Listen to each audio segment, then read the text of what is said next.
And we're back. Hello. Hey, hey. We are back. Oh Welcome my to the gosh. Matt and Gloss Show. We are back at it one more time. I'm hoping people are getting used to seeing us, Sherry, because, I, this is like new for us.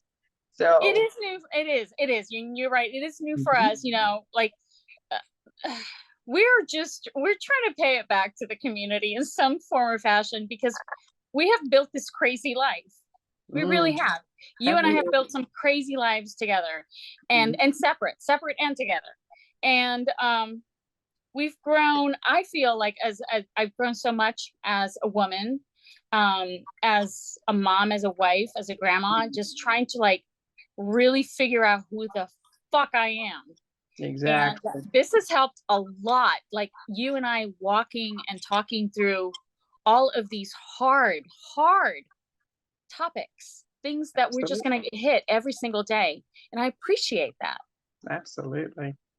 All right, so today's a little different for us. Today we get to talk about something, a passion that you and I share, and I'm sure lots and lots of people are watching the show. But we're gonna do like, I guess, not a recap, but just like our opinion on The Handmaid's Tale. God Oh my love it. God. The show comes on Hulu. We just had the season finale. We're in the fourth season, Sherry. Uh, fifth. Fifth season. God, my Fifth season. goodness I know it gracious. happens so fast. It really did, but it took forever for this last season, for the fifth season to come out. So I'm It did. super excited.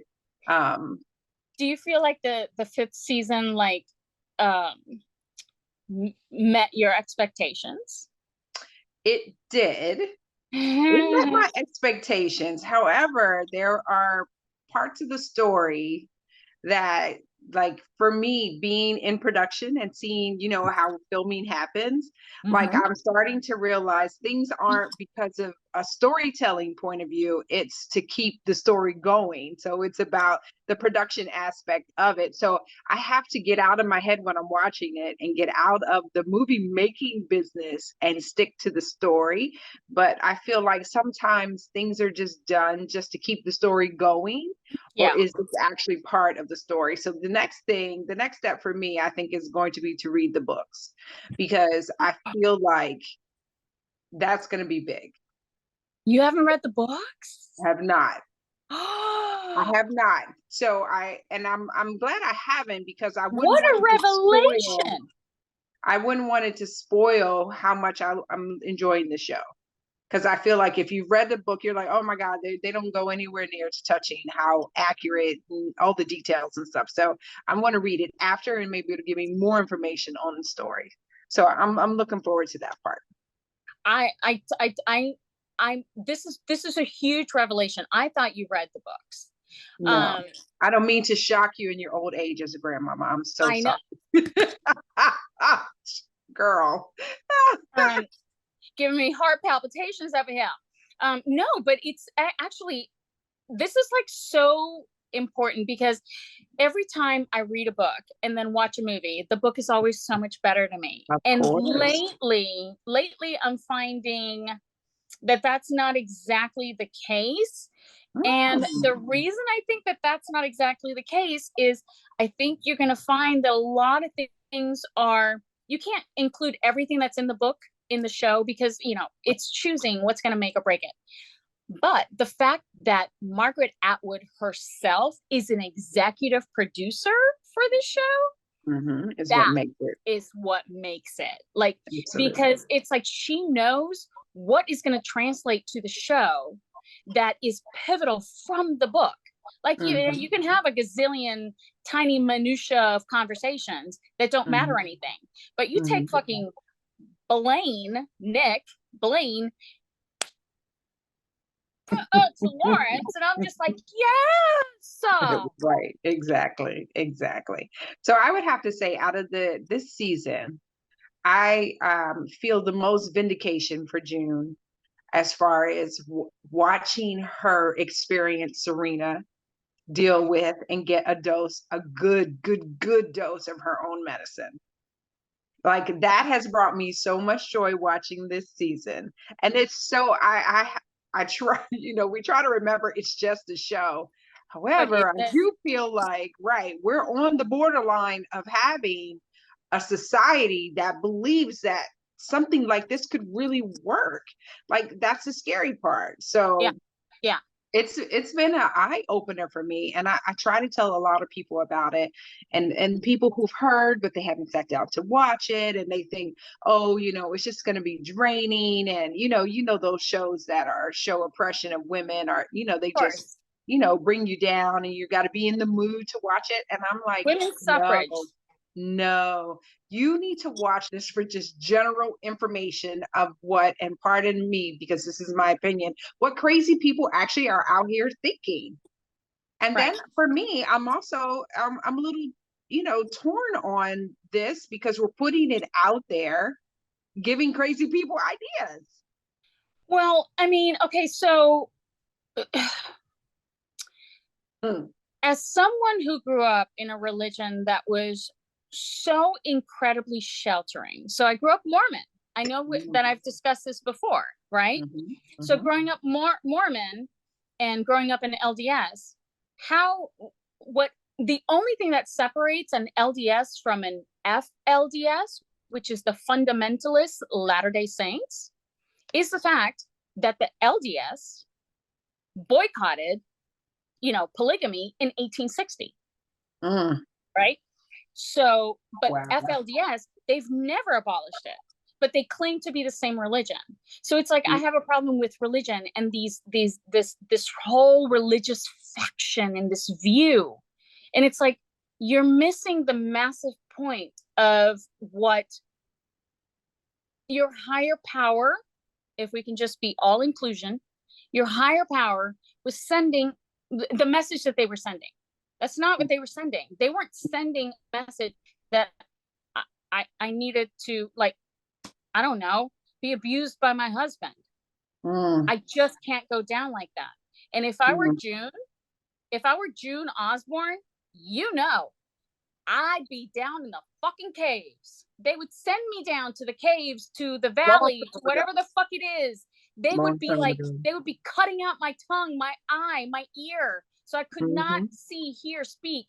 And at the end of the day, they'd be cutting Yeah. off my legs since I'd be running the fuck away. Yeah, I think you'd be on the wall, girl. I think you would be on the wall. I'd be Absolutely. shot. I'd be On the shot. wall.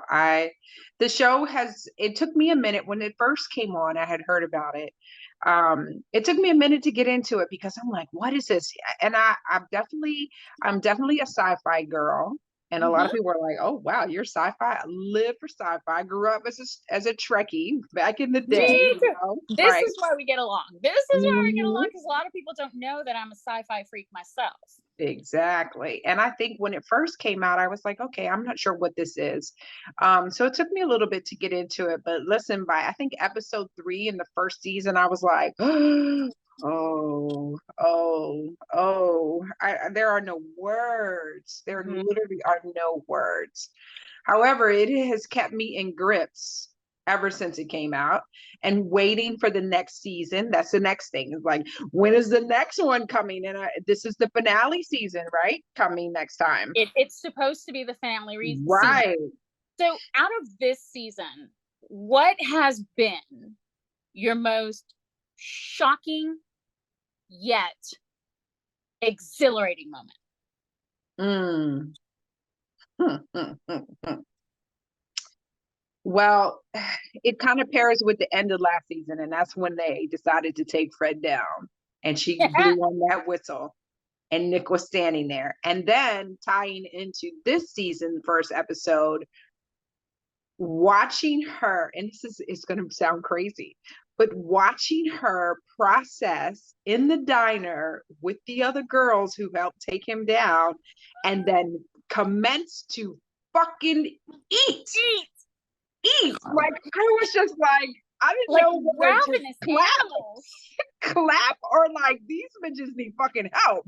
Like like one extreme to the next. Like I was like, wow, like there was just something in that moment. It was so raw and so gritty that you knew she could like finally breathe Okay. and finally feel like she had retribution for her family to some degree, although she hadn't gotten her daughter back, but she had gotten to the person who had caused the most damage. And like just that moment of when they were just sitting there looking at the food, and then they were like, "Are you hungry?" And when she started eating, they all started, and it was just how they were eating. It was like finally that they could just relax and take it all in. Like that table scene was everything for me at that moment. The it was the symbolism. So Yes. think about it.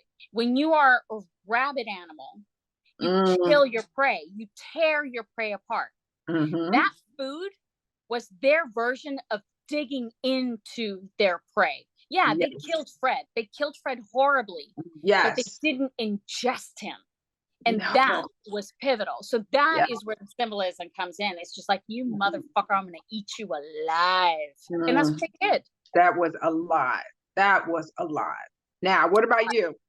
What was yours? Okay, Most so shocking. so my most favorite moment was the bitch slap heard around the world. Serena got oh like my God. whack and whack, and she was just like, "You will heed me, you fucking piece of shit." And Serena's like, "Wait a minute. Wait a She had minute. to When did remember. I become the handmaid?" Yeah, she had to remember. Did you see that look on her face? I love that. For her as an actress, the moment of all of that, and her also how smart and intelligent she The is, how she was realization. It was able like, to keep her shit my fault. together. She was like, hold up. What, bitch, I'm about to beat you. Don't you know? Oh, and then she had to bring all that back. And you could see her suck it in her throat and swallow it. Literally, like that. Yes. Yes. Yeah. Yes. Yeah. Absolutely. So, like I said, the storyline for Serena has so been the best part of the season. It absolutely is the shining glory star for me. And then also watching June, I've been also waiting for her to be able to get back in the groove with her husband and trying to reconnect with Luke, and like because I felt so bad for this man that he's had to go this long and raise another man's child, and like knowing that his wife has feelings, for another man. Yes. And he doesn't blame her for this. He does not blame her for this at all. Absolutely. So I've been rooting for them to get back together and reconnect where June dials back into that relationship, because I felt like she was on the brink of just going the Nick route. And so I was rooting for them, and to see that finally come to pass where they're coming together and they're like in it together, like all of that. I mean, there's so many pivotal parts. Like there's some more. Tell me some of your other favorites. Well, okay, so to pick up on you were talking about Luke and June, he never gave up on her. Nope. Got it. Nope. If she had never seen him again, I understand that she would have gone on and she would have been fine, living on the lam with Nick. Fine, whatever, and all that. Did she have feelings for Nick? Of course. Like, you guys literally made a baby together. He actually was protecting you in many ways in this fucking hellhole that you were in, right? But it is not until they were both taken together, when they were both experiencing the hell that it is to be in Gilead, that he finally understood why she pulled away, why she did what she did. And it was his duty as her husband to understand the trauma that she had actually been through, and understand it and empathize with it and say, oh my God. And he said it to her. How did you survive this all this time? Exactly. Because it wasn't about her. It was about an external locus of control, which was her daughter. It wasn't about an internal thing. It was about an external thing, and it was her kid. And tell me, would you fucking die and like fight to the hilt for your kid? Girl, I'd be on the wall by now. I mean, and how I she read managed to escape the wall is amazing throughout the seasons. Like, there wouldn't be a show if she did, and I get that part. But I don't know what I would have done, Sherry. And I think that's why the show thrills me and scares me in the same breath, because we are a click, 2 clicks away from living in a society that could be like this, especially after the primaries just going off and we don't know who holds the House and who holds the Senate. Like, we ain't there yet 100%, but that's nerve-wracking to think that a lot of our rights could be taken away. And imagine, I mean, like, literally we could be facing this situation, and a lot of people go, no, no, it'll never. But then look at this, Yeah. abortion rights, Okay, slavery rights so on the docket. Like, what? Like, here we go. okay, so jumping on that, I just watched a whole other movie or docu-series called God Forbid. Mhm. That's all I'm going to say about it. Okay. I'll God have to check forbid. it up and then we talk about it. Yeah. Yeah, God forbid, because it Mhm. touches on this and Yes. why we're going through these moments right now, especially in our political structure. Mhm. There's a lot going on. But when you're talking about Handmaid's Tale, here's the thing, and this is what, and I think that this is what I want to hone in and what I want to make really, really clear to every woman, Mm. every female child out there. Fucking go down fighting, bitch. Don't Absolutely. do Absolutely. Absolutely. I think for me, it's watching the women, for Serena and the other wives of the generals, and how they silently stood by. I want to go back and rewatch the whole season. You got to find it because, of course, you can't just randomly find it. And just, I wish we could get more information, and I'm sure hopefully they'll do something like they did with Game of Thrones with House of Dragons, the podcast. to go back Actually, and give there the is a history. podcast. There is No, a podcast. to give a history, a new show that shows the history of how the women didn't like press back on these absurd and drastic rules that they created. Like, to have the woman hold the handmaid down while she's being raped. Okay, so again, this is a form of abuse to women. This is a form of gaslighting. You're not good enough to give me a child. Women are not good enough. It wasn't about them being good enough. It was about them being more sterile and not being able to. And that's why the handmaids came into play. But let me ask you this, and this is a very, very important question. When you talk about, quote unquote, the hand of God and the hand of God, like beating you down and giving you all, why do you think women became sterile? In this grand scheme, let's think karmically. Why did women become sterile? Was it because just the universe was just like, you guys are going in the wrong direction and we need to stop you? So that's where this whole, well, let me ask you, Sherry, did they talk about this in the book? Yeah, the architect, absolutely. They talk about the architect, which is Lawrence. Right, Lawrence, but did they talk about why the women were not able to produce and why? Because they didn't talk about the reason. They just talked about that this was the hand of God attacking the human race for being so vile and being basically Sodom and Gomorrah. And so by creating Gilead and by creating all of this, that they would make the world better, because then they would basically take hold of everything that created life and control it. So think about it.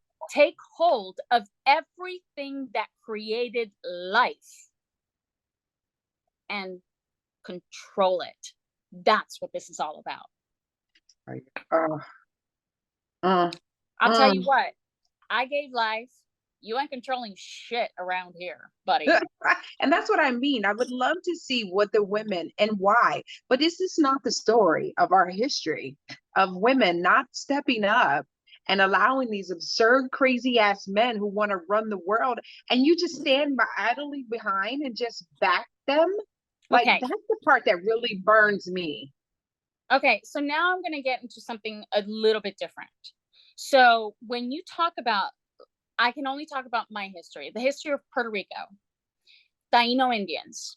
Taino Indians is what I really, really, really relate to. I do not relate to my Spaniard friends, only because, like, but I do relate to my Taino Indian, because the women in the Taino culture were revered.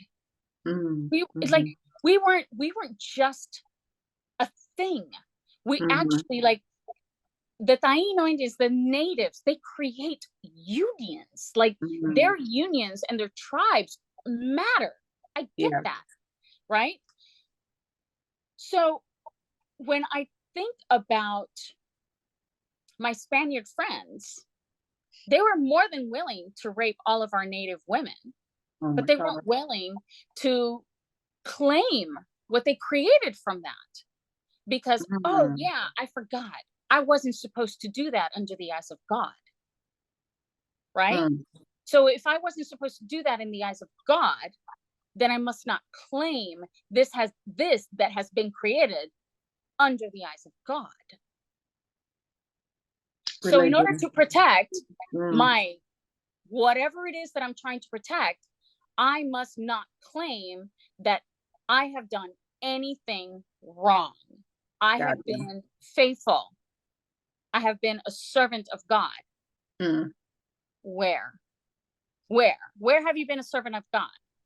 You have literally enslaved a woman, raped her, and made her have babies. And then take the baby from her.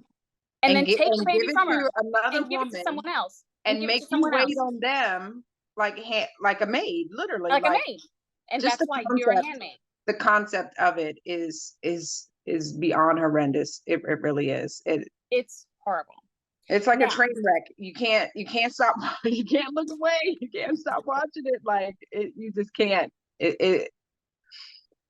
I do have to say, I knew for Serena, they were going to need to find someone who was crazier than her in order for her to suffer at the hands. And I was hoping, I literally was hoping, and I have a bad habit of trying to forecast what's going to happen as the episodes go. And I literally try to just not think too much and just let it play out and try to enjoy it and not like work, so to speak. But I just knew that this was the road they were going. When they took her to that home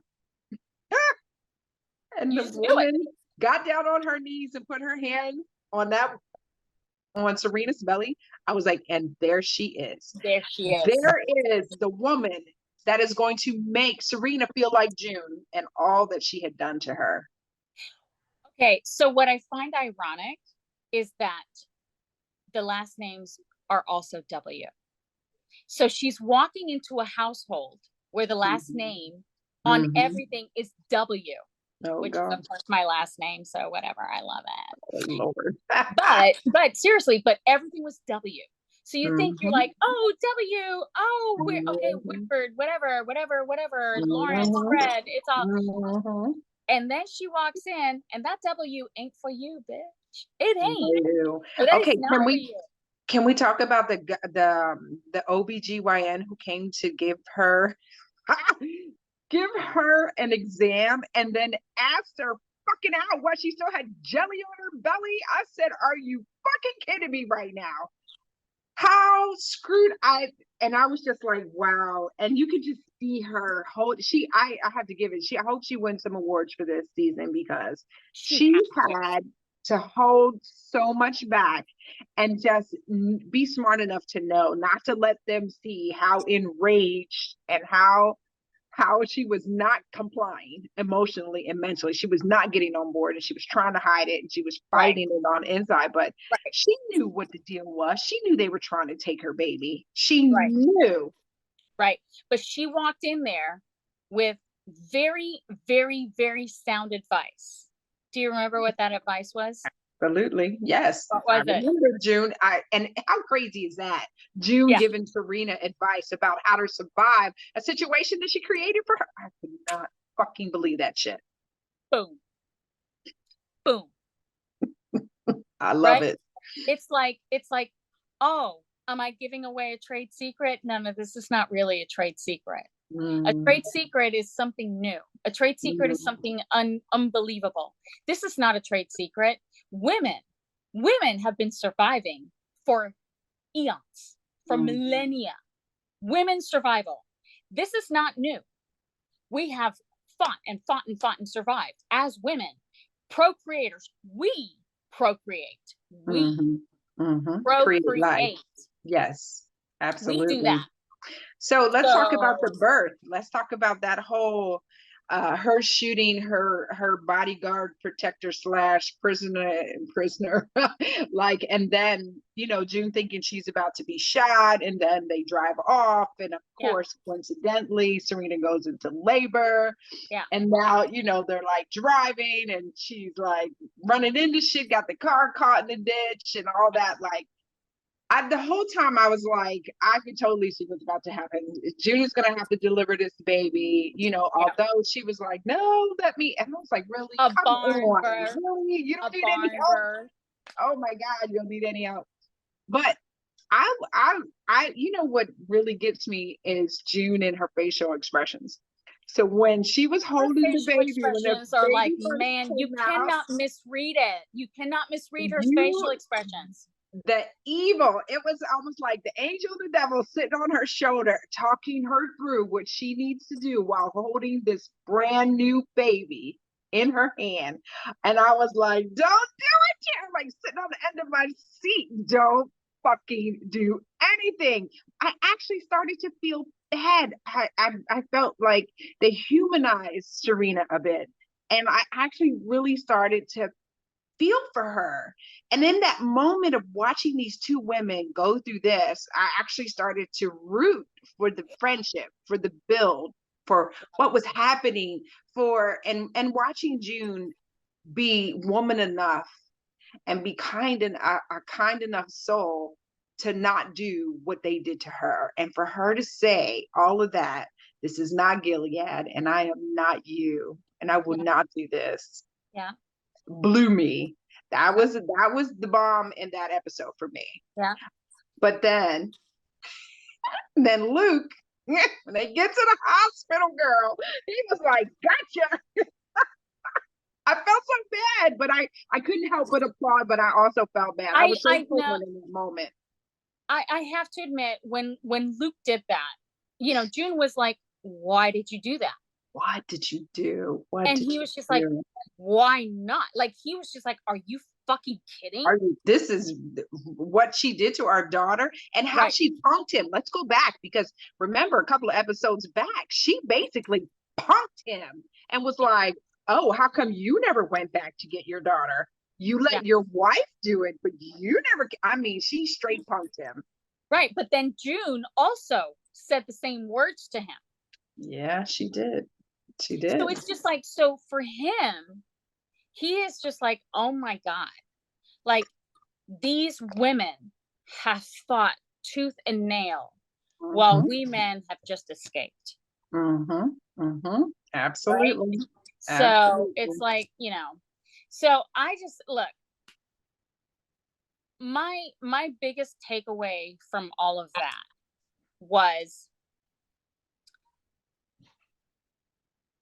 June at the end of the day is not a heartless, unemotional. Yeah. She's a real human with real feelings, and she sympathizes. She empathizes, and she does so with grace. Yes. But do not misunderstand all of those 3 words, because she will shoot you in the fucking face. Amen. Right? Because there just comes a point where we will approach everything at the very beginning with grace, with empathy, with sympathy if we need to. Until we are pushed. Until we are pushed, and we are just like, bitch, what? Mike! It's just like, drop it! I'm telling it's just you. Like, it's but we all feel the same way. We feel this way as mothers, where we have just lost our shit on our children. Our children are like, oh.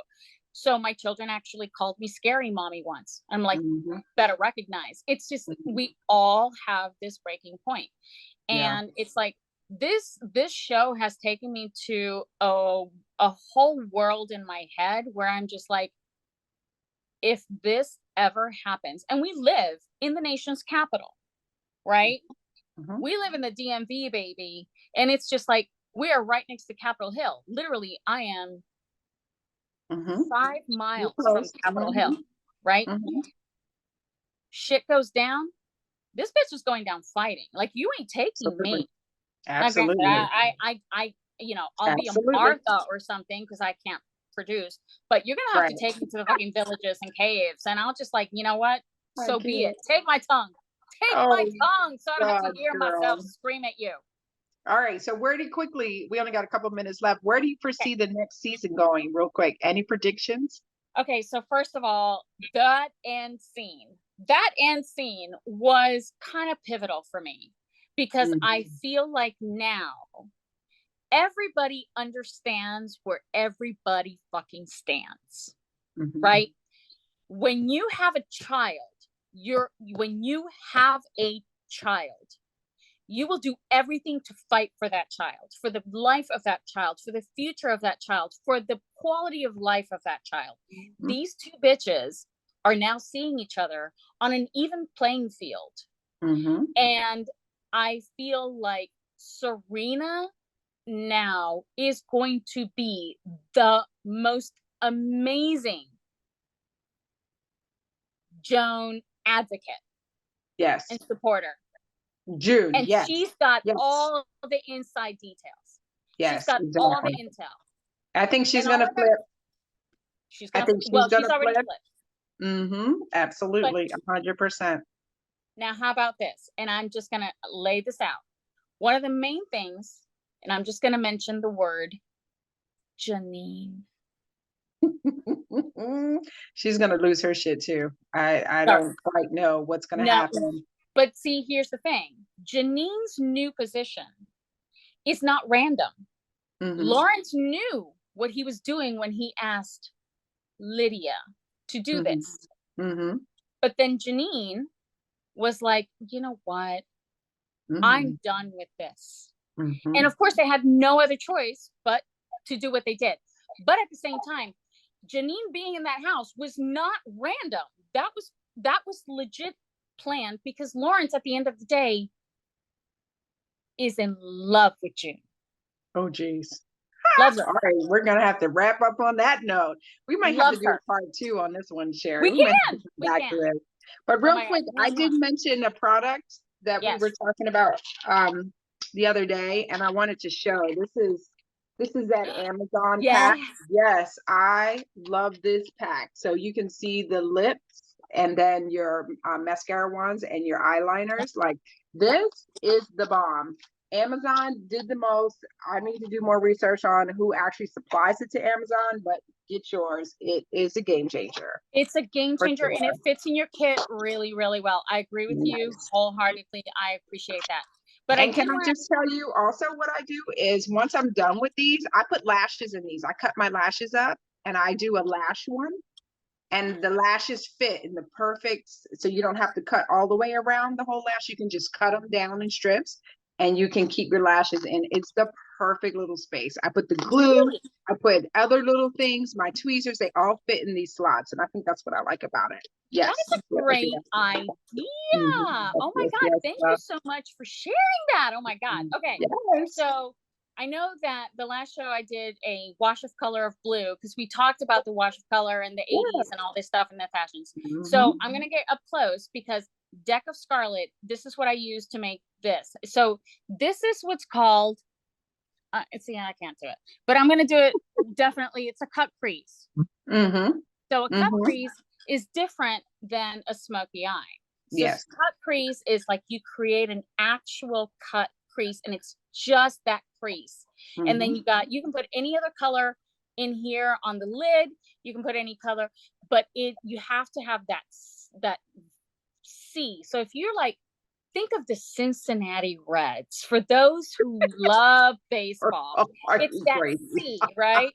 So you're Yes. following that C and you're Mhm. creating a Yep. cut crease. Exactly. And it matters. It matters when you're Okay. trying to create an eye look because a cut crease Absolutely. not only elongates and opens up your eyeballs, but also it creates that crease and that definition and that depth that you need for those who have like covered eyeballs. Like my lids, I don't have lids, so I have to create a faux crease. So that's what that Excellent. works for. Very nice. Very nice.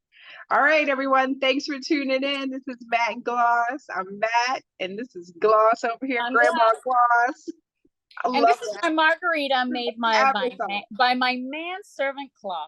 Oh, thank you, Claude. Thank All you, right, Claude. everybody, have a good day. Mwah, mwah, Take mwah. care, Love everyone. you. Love you. Till the next.